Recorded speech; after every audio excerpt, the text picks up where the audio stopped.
What's up guys, Jordan here with Objective-C Tutorials lesson 24, and in this lesson we'll be going over the NSArray.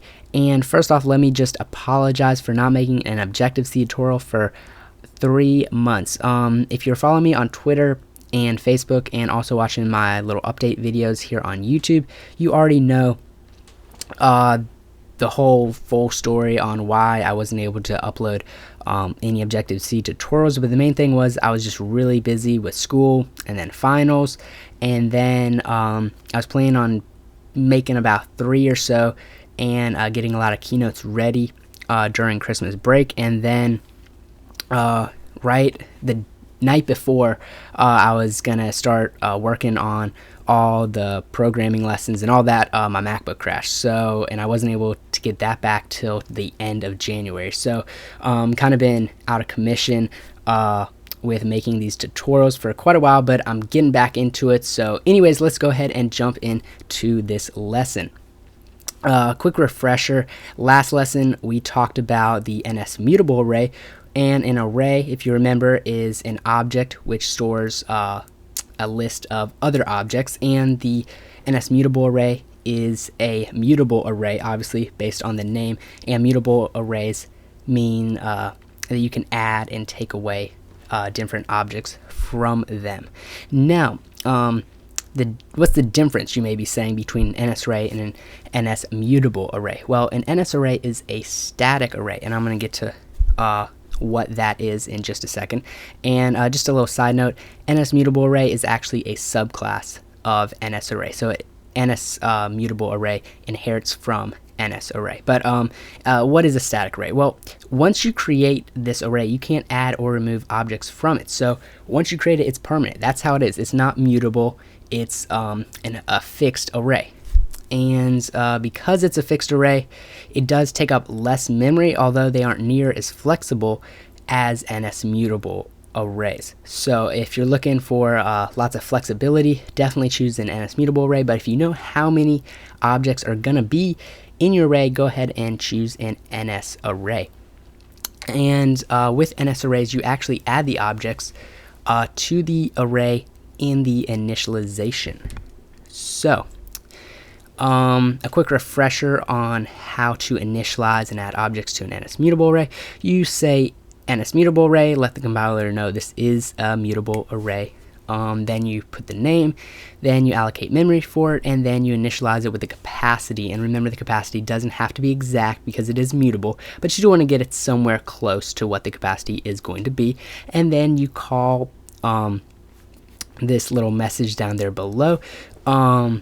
You say what array, and then you call the message add object, and then you add the object in, and then this adds it into the array. Then you close everything out with the brackets and semicolon. Now, for the NSArray, this is what the initialization process looks like. And in the next slide here, I'm going to be going over exactly what everything is.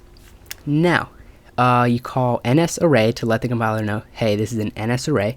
Then you say the name with the asterisk, because remember, everything with objects is actually pointing to the object. You don't actually declare the object itself. So you say, in this case, Europe transactions, and then you have the equal sign, the double brackets. Then you allocate memory for this NSArray, and instead of init with capacity, you actually say init with objects, because like I said, you initialize it with the objects. So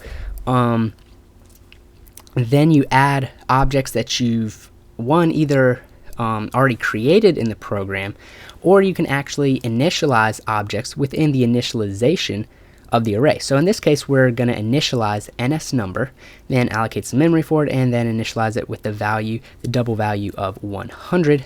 And we could also add in other objects if we wanted to, but in this case we're not. We're just going to initialize this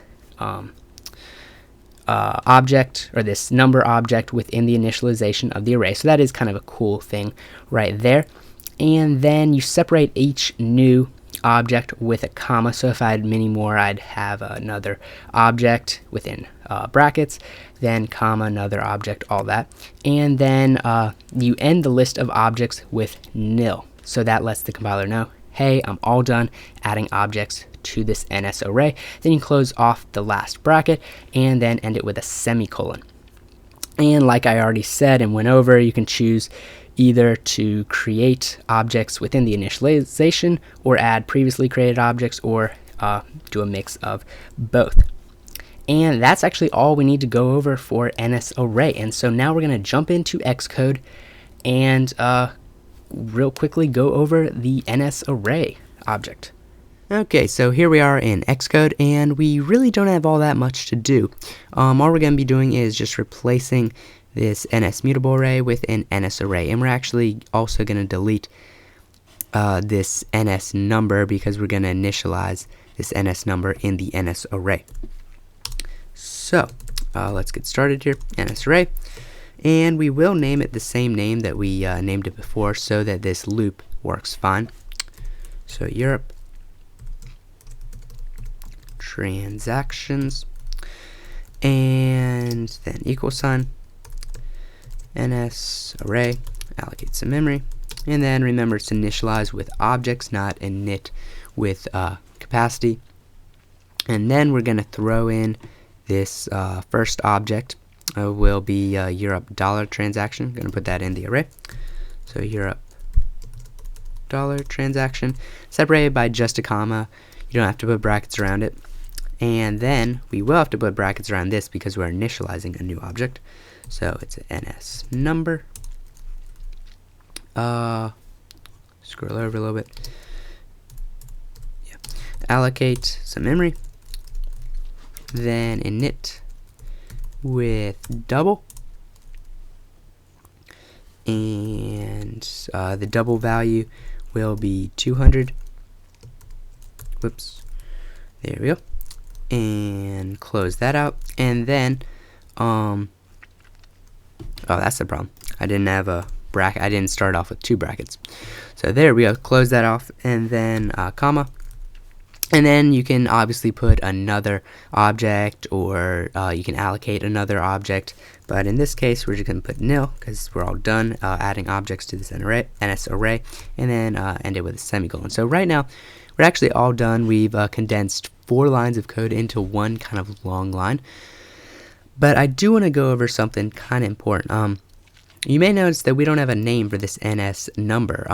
That's because whenever you allocate, in this case, NS number, but whenever you allocate like an object or whatever inside NSArray, you don't actually get to name it. You just have to refer to it by the name of the array and then the placeholder. So if we wanted to get access to this for, let's say, an NSLog, we would start off with NSLog, and I am displaying the second placeholder's value in the NSArray %.2f. And then, so how we'll refer to that number is Europe transactions, and then in brackets we'll put 1. Just make sure that you start off counting at 0. Remember, it's kind of a strange thing, but it starts off counting at 0 and then goes up from there. So the second placeholder value is actually at the placeholder of 1, and then end it with a semicolon. So that's everything. So now we can go ahead and build and run. Save all. So here are the results, and you can see that everything worked fine. I'm displaying the second placeholder's value in the NSArray. Comes out to 200, exactly like what we typed in, and then converting $100, so you subtract $100 from 1,000, you get 900, then subtract 200, you get 700, then you subtract 100 at 1.25%, so you get 575. Everything is working fine. So hopefully now you can see the difference between NSArray and NSMutableArray very clearly. It's very easy to tell just simply by their names, but you kind of get maybe when you'll need them and when you won't. Obviously, if you won't know how many objects you'll need to pass through whatever message you might have in your program, then obviously use mutable. But in this case, NSArray works just fine for us. But later on, when we may not be knowing how many value somebody's going to enter into our program, we're going to need an NSMutableArray. But next lesson, we're going to be going over the CArray, and that's quite different from both the NSMutableArray and the NSArray. So be sure to stay tuned for that. It should be up in about a week.